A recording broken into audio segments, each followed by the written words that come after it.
असम में आई भीषण बाढ़ केवल एक प्राकृतिक आपदा नहीं, बल्कि लाखों लोगों के जीवन, आजीविका और भविष्य के लिए गंभीर चुनौती है।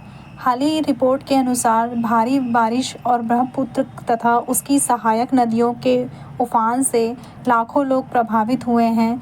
कई लोगों की जान गई है और बड़े पैमाने पर घर, सड़कें और खेती को नुकसान पहुंचा है।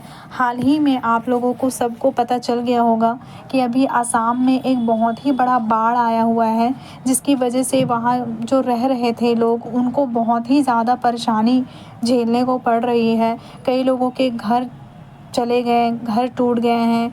कई मासूम लोगों की जानें चली गई है। आखिर क्यों, इसका रीज़न क्या था, आज इस वीडियो में हम जानेंगे। असम में बाढ़ के प्रमुख कारण लगातार और अत्यधिक मानसून वर्षा है।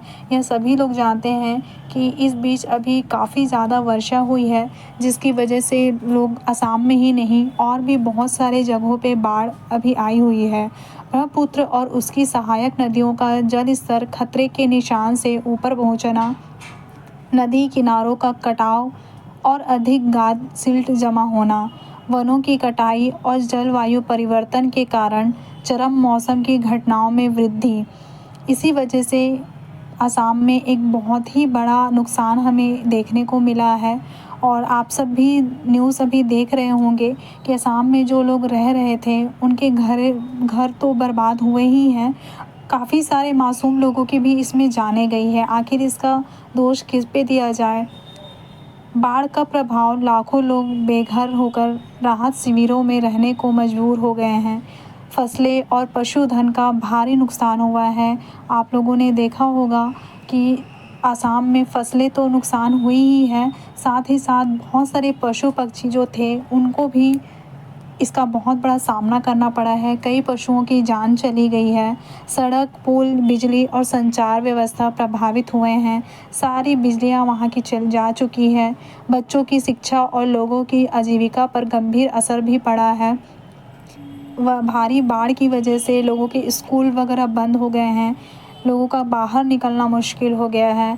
इसका समाधान और सुझाव नदियों की नियमित ड्रेजिंग, गाद घटाना और तटबंधों को मजबूत करना है। वनों का संरक्षण और बड़े पैमाने पर वृक्षारोपण करना बहुत ही ज़्यादा ज़रूरी है। आधुनिक बाढ़ पूर्व चेतावनी प्रणाली को और प्रभावी बनाना, राहत और पुनर्वास कार्यों को तेज़ तथा पारदर्शी बनाना, जलवायु परिवर्तन के प्रभाव को कम करने के लिए दीर्घकालीन पर्यावरणीय योजनाएं लागू करना बहुत ही ज़्यादा ज़रूरी है। इस पे सरकार को गंभीरता से विचार करना चाहिए, क्योंकि इसमें लोगों के सामानों का नुकसान नहीं हुआ है, इसमें काफ़ी सारे मासूम लोगों की भी जान गई है। आखिर इसका रीज़न क्या है? आखिर हर साल असम में बाढ़ क्यों आता है और इसका कोई उपाय या कोई सुझाव अभी तक क्यों नहीं निकला है? इस पे एक छोटी सी टिप्पणी है।